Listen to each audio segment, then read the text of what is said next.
controller stood on the platform.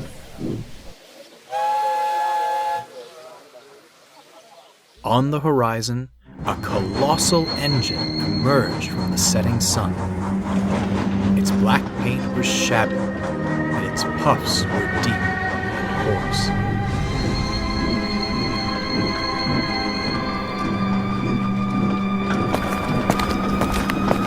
It groaned to a halt, a line of trucks trailing behind.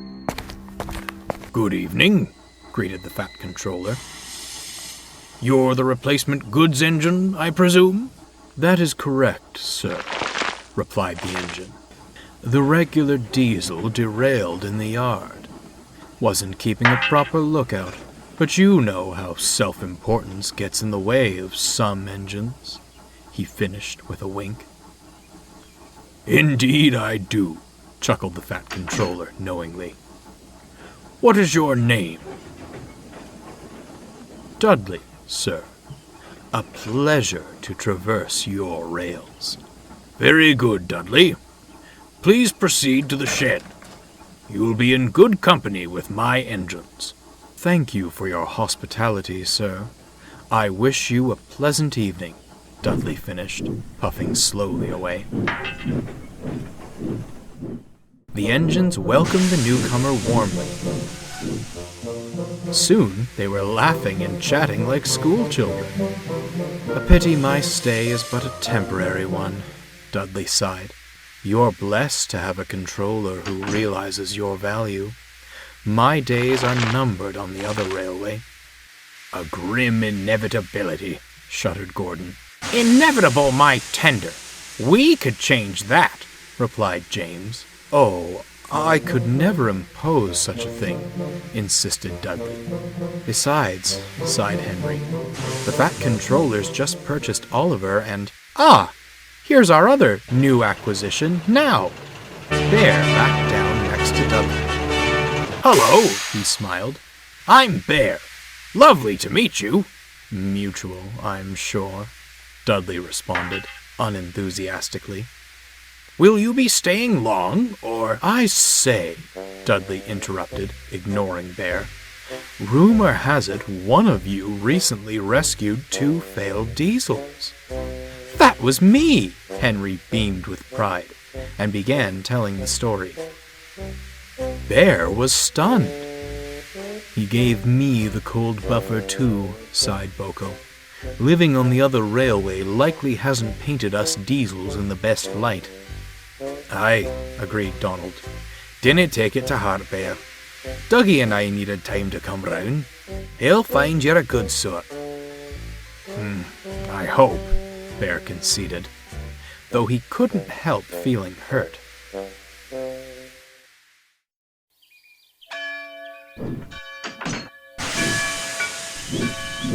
"It was a pleasure to make your acquaintances," Dudley announced the next morning. "If our paths never cross again, I wish you nothing but smooth runnings." With a blast of his whistle, he went to fetch his return train.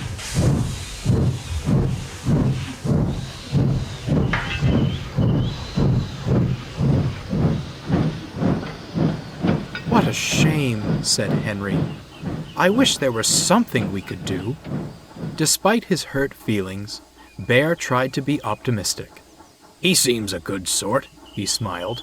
"Things always work out in the end for honest, hard-working engines." The others said nothing. They only hoped Bear was right. With Duck running his branch line, Donald volunteered to shunt in the yard. He did it well, easily keeping the trucks and coaches in line. The others were grateful for his help.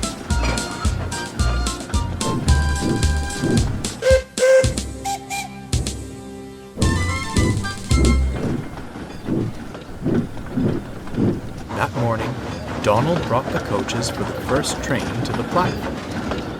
He shunted them into place, then hurried off to prepare a goods train. Before long, Henry came backing down into the station.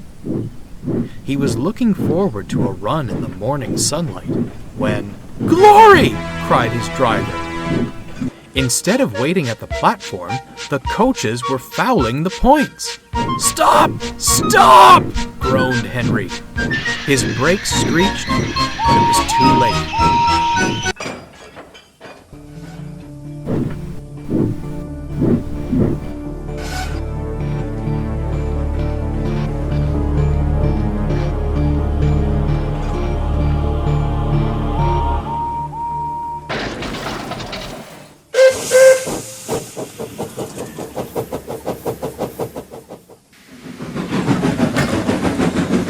Henry's tender was derailed, resting crooked against the battered coaches. Their paint was scratched, and their windows shattered. Both Henry and the coaches whimpered meekly. Soon, the fat controller arrived. Donald cleared away the uncut coaches, while Dudley brought the cranes. "How on earth did this happen?" demanded the fat controller. "Can he say, sir?" replied Donald. "Yon coaches were at the platform when I left them." "I see. Some defect in the brakes, no doubt. I'm afraid it means a trip to the works for you, Henry. This puts us in an awkward position." "I'm sorry, sir," frowned Henry. "Excuse me, sir," smiled Dudley. "May I offer my assistance? I won't exactly be busy if I return to the other railway. Surely my controller could spare me to make up for Henry's absence." The fat controller smiled. "A splendid idea, Dudley. I'll make the arrangements right away. In the meantime, please take Henry to the works." Henry's tender was soon back on the rails. There, old boy," comforted Dudley. "You'll soon be right as rain, and I'll handle your trains with the utmost care." Henry smiled, but Donald watched Dudley with suspicion. What was he still doing here?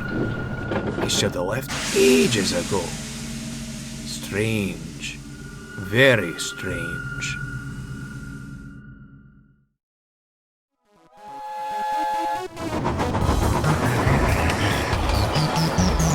Dudley was keen to show his work. He thundered along with Henry's goods trains, and even took the flying kipper without complaints.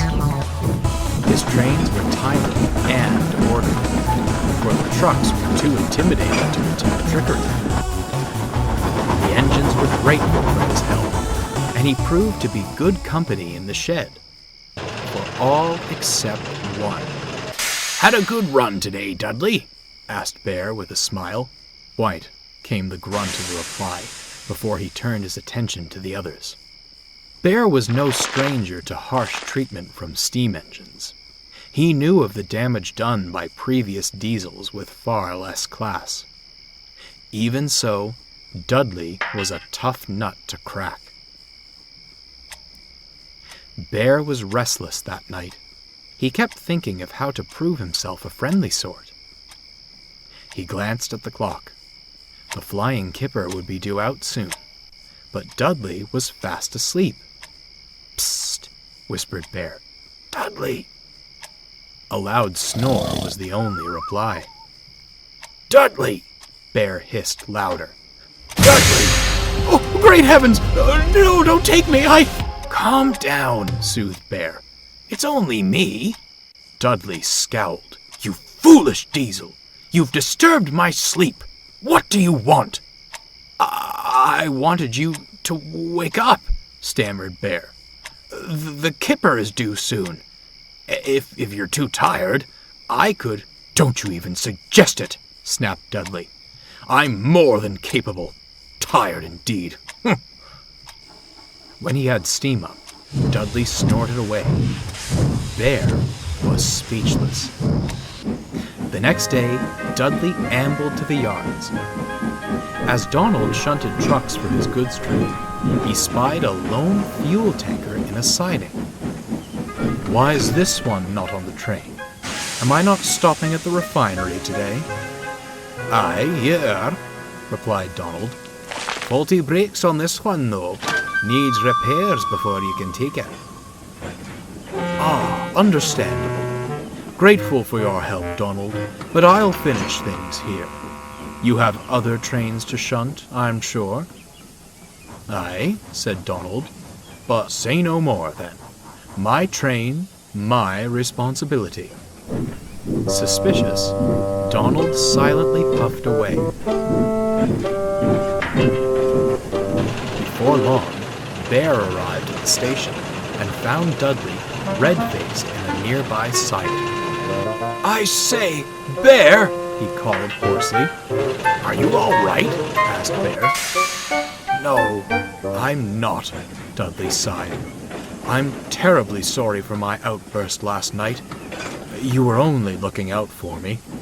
It seems I need you to look out for me again. Could you take my goods train? I'm having steaming troubles. Leave it to me, Bear smiled. Thank you ever so much, Dudley grinned. You are a good engine. You just need to fetch all the fuel tankers from the siding.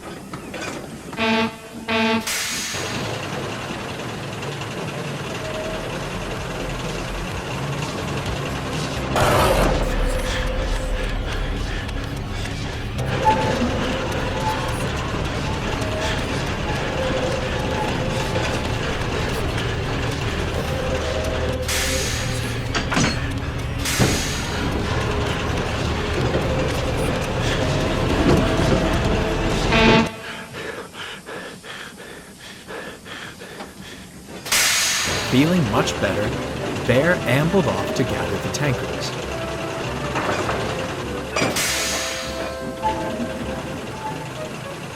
He shunted them in the middle of the train and started away with a friendly hoot.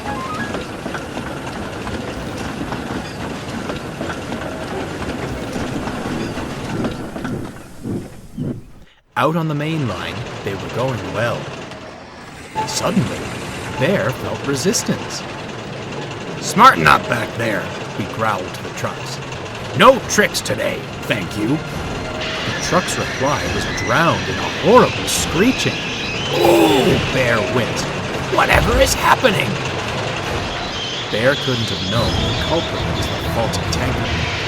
As they rumbled over the points, it happened. The tanker tipped and tumbled off the rails, bringing other trucks with it. Bear came to a sudden stop, and his driver looked back. Caw, he said. What a mess. We'll need... Fire! Fire! Shouted the guard. The fuel tanker was ablaze, and those behind it were soon engulfed. The signaler hurriedly phoned the fire brigade. To Bear, it was ages before the wail of sirens filled the air, and the blaze was under control. Later, Dudley arrived with the breakdown gang, an inspector, and the fat controller. It didn't take long to pinpoint the problem. The wheels on the fuel tanker completely locked up, said the inspector. I reckon that caused it to derail on the points, and sparks started the blaze. Hold on, said a workman. That tanker was on the out-of-use siding earlier.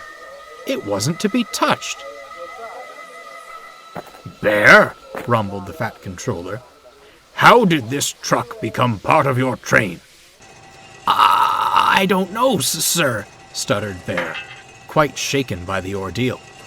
Dudley told me to collect all the tankers. I certainly did not, interrupted Dudley. Why would I? Donald told me that one wasn't to be touched. I would advise, interjected the inspector, you pay closer attention next time you assemble a train. It will take a considerable amount of time to repair this damage. The fat controller nodded gravely in agreement, and he and the inspector strode away. Not enough to lead us to scrap, Dudley muttered darkly. But to accuse me of sabotage? The nerve. He left indignantly. Bear, ashamed and confused, looked solemnly at his brothers.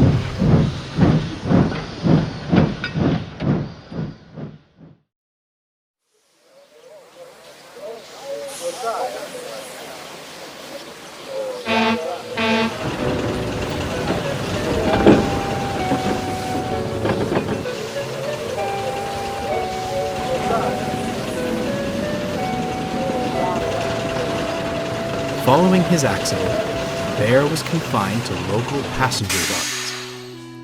Perhaps a slower pace will remind you to take care, the Fat Controller sternly advised. Yes, sir, sighed Bear solemnly. Cheer up, lad, smiled Donald. At least being mixed traffic means you can still work. Imagine if you were strictly a goods engine. Bear smiled, but from another corner of the shed, Dudley listened with intent. Strictly a goods engine. Gordon was feeling unwell. He struggled valiantly on, not wanting to disappoint the passengers. However, it was clear he needed maintenance.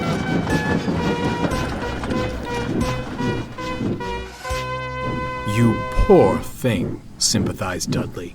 It's most admirable to push yourself to such limits. Certainly wouldn't get that from any diesel. I always longed for a chance at an express run of my own. He gave a heavy sigh. Oh, alas, my class only ever pulled coal trains and other goods. Work is work, mind you, but it would be superb to coast along with coaches. I suppose I'll never get my chance.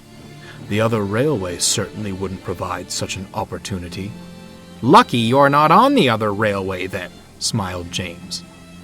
Bear and I normally take the express in Gordon's absence, but I'm sure you could have a try. What do you say, Bear? Bear was hoping a good express run would put him back in the Fat Controller's good graces. However, he feared being painted as a villain if he denied Dudley's wish. I don't see why not, he said with a forced smile. I'm sure you'll manage well. Most kind of you to offer, smiled Dudley. I only hope the Fat Controller will agree. Indeed, he did.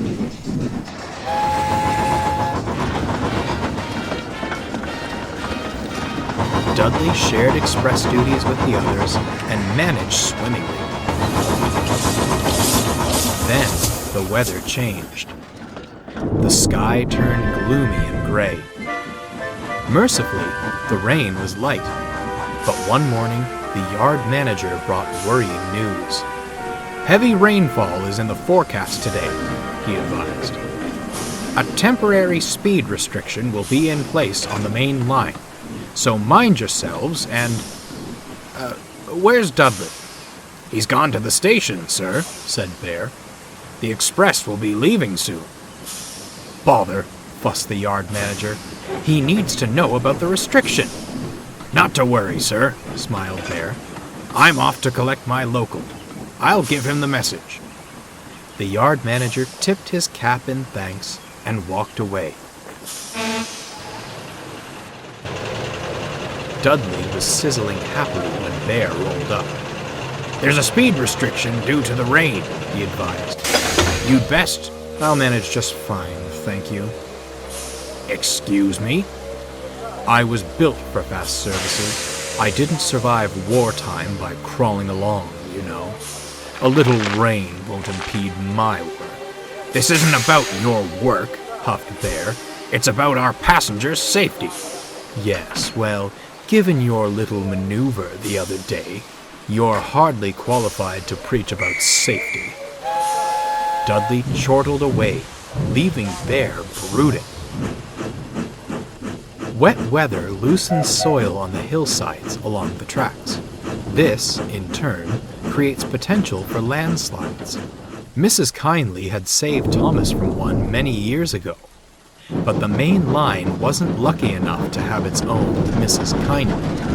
As such, speed restrictions were enacted to stop engines from crashing into any shifted earth.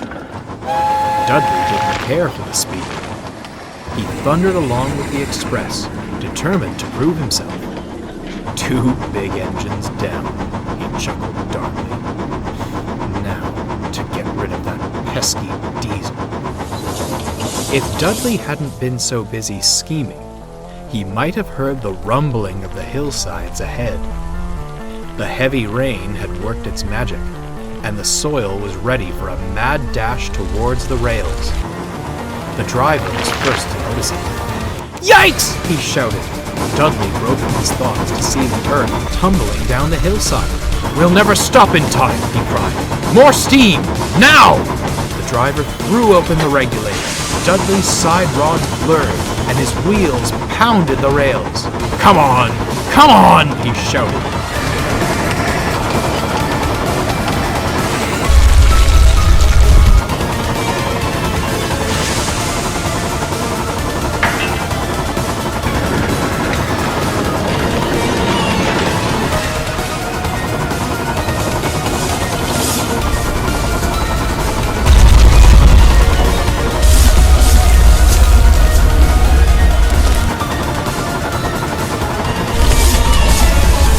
The earth clattered down behind the last coach, blocking the line and shaking the rails. They were safe. At the station, the passengers flooded the platform and swarmed around the station master. "Your engine is a hero!" they shouted. "He shot off like a cannonball and saved us!" "I'll be sure to tell the Fat Controller," smiled the station master. Dudley smirked. But on his return to the shed, the greeting was far from warm. "Speed restrictions are not optional, Dudley. You may be used to fast work, but that's no excuse to gamble with the lives of our passengers." "Speed restriction, sir?" Dudley replied innocently. "I wasn't aware of such a thing." "Bear told you at the station, did he not?" asked the yard manager. It was most unfortunate that Bear hadn't returned in time to defend himself. "I'm afraid not, sir," lied Dudley. "Though I'm not surprised. He's been ever so jealous since I started taking the express. I certainly hope he wasn't planning sabotage." The Fat Controller looked gravely at Dudley, then back to the yard manager. "We shall investigate this," he said at last. "As you did save the passengers from disaster, I'll forgive this instance of a violation. However, future restrictions are to be followed. Is that clear?" "Crystal, sir," smiled Dudley. When Bear returned, the sheds were in an uproar. "Why are you so threatened by Dudley?" Gordon demanded. "Never thought you'd stoop this low." "Henry said you were different from other diesels," snorted James. "But I suppose you deceived him, too." "I didn't," Bear stuttered in disbelief, looking to Dudley to speak the truth. "Such a shame," Dudley said in a low voice. "I'd certainly hoped you were different." Bear was mortified.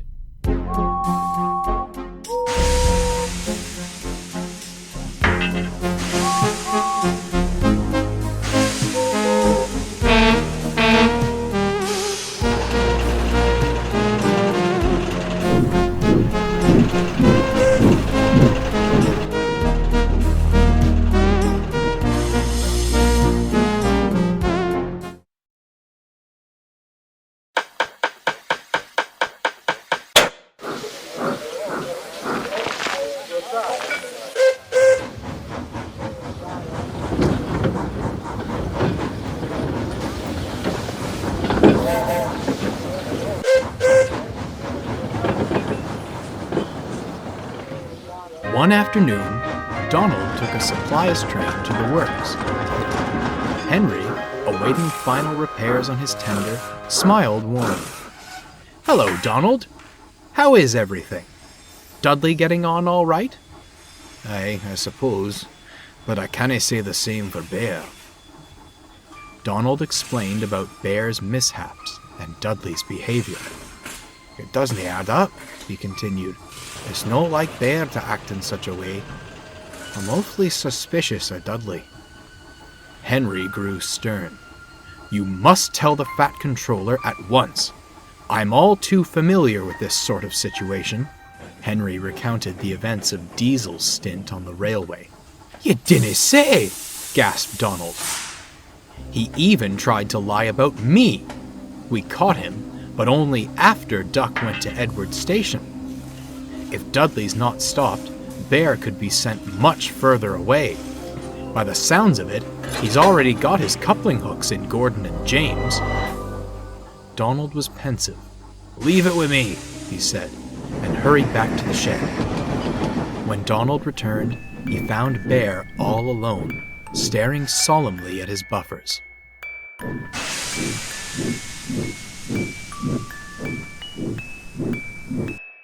Maybe the Fat Controller shouldn't have kept me, he sighed. Rubbish, retorted Donald. You're an outlier in a world of devilish diesels. I know you didn't have any ulterior motives. Our new pal, on the other hand. You mean, you don't believe Dudley? Bear asked, hopefully. Donald recounted his conversation with Henry, and Bear smiled thankfully. And here I thought I was all muddled in the radiator. The question is, how do we prove he's behind all this? I know just the thing, Donald winked. The next day, Dudley was dozing at the shed. Donald was shunting nearby when Bear came excitedly along. I say, Donald, he said loudly, where'd you put the coaches for the VIP train? Near the station, Donald replied with a grin. They're ready and waiting for you. Excellent, said Bear. I'll be off then. Must be spick and span for our special guest. A special guest, eh? Smirked Dudley. Bear was waiting in a siding for his driver to return, pretending to be asleep. He heard the rumble of trucks rolling past, accompanied by deep puffing. When the sound died away, he opened one eye. The trucks sat on the points, blocking him in. Worked like a charm, he chuckled to himself. Meanwhile, Dudley skulked around the sidings by the big station. Special coaches, he thought. Where could they be? Over here, came a voice. Dudley perked up and hurried towards it. Into a siding he swerved, and waiting for him was... Hello, grinned Toad. You must be Mr. Dudley. You're not a special coach, Dudley growled. I never claimed to be one, sir, Toad replied in his chipper manner. Were you looking for some? There's meant to be a VIP train, snarled Dudley, and I'll be the one to take it. A VIP train? That does sound thrilling. Dudley looked back in amazement. There was Bear. You? Dudley gritted. How'd you get out of that siding? I helped him, said Donald, who drew alongside. Question is, how'd you know he was trapped? Dudley went pale. That is to say, An excellent question indeed, Donald. I'm most curious to hear the answer. The Fat Controller stepped out of Toad. Well, Dudley, shall we have the truth this time? The engine's bewildered face twisted into a wicked snarl. Yes, it was all my doing. I'm still an engine in his prime. Why should I face the prospect of scrap? Oh yes, we've all heard of the sanctuary that is the Fat Controller's railway. A haven where steam will always have a place. And yet, Dudley trailed off, glaring at Bear. There still appear to be rats among us. I've proven my worth. Surely You wouldn't send an engine to his end, sir? The Fat Controller pondered. No, Dudley, he said at last. I wouldn't. Dudley smirked. And I wish you luck in finding a new home. However, it won't be here. You can't, Dudley gasped. Deceit has no place on my railway. I welcome any engine, steam or diesel, who shows that they are both useful and honest in their work. I hope you learn to change your ways. Perhaps then you will find what you seek. I politely ask that you leave at once. There was silence. Donald and Bear stood with bated breath. At last, Dudley gave a sinister smirk. Perhaps this railway isn't any different after all. You call this deceit? Ho, ho, ho, my dear sir, it is survival. The only thing that matters in the age of scrap. Well, you've won the battle, but not the war. I'll take my leave at your request, but you will remember me. Bear and Donald moved silently away, freeing Dudley from his siding. He puffed crossly backwards. Pleasant journeys, Mr. Dudley, called Toad cheerfully. Dudley gritted his teeth. The Fat Controller fought to keep his composure. Dudley was soon coupled to a long line of wagons. Bear and Donald watched from the platform as he stormed away with much whooshing and huffing.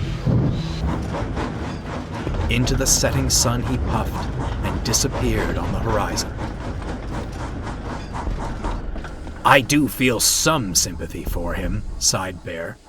Scrap is a prospect no engine wants to face.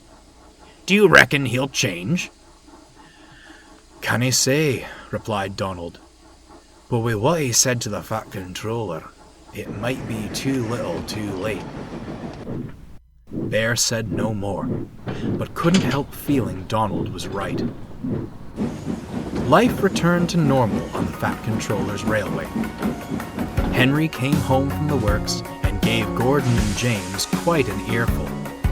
They shamefully apologized to Bear at once. Bear was a much happier engine after that. He worked hard and always lent a wheel to engines in need. Though still friendly to visitors, he had no reservations about putting snooty diesels in their place. The steam engines agreed that made him very useful indeed. But what of Dudley? No one knows for certain. He seemingly disappeared after leaving the island of Sodor. Perhaps he changed his ways and found a new home. Many diesels on the other railway will tell you that on misty nights, the hoarse puffing and deep whistle of a steam engine can be heard rumbling through on its way to the Fat Controller's railway. I wonder if the diesels are right. Don't you?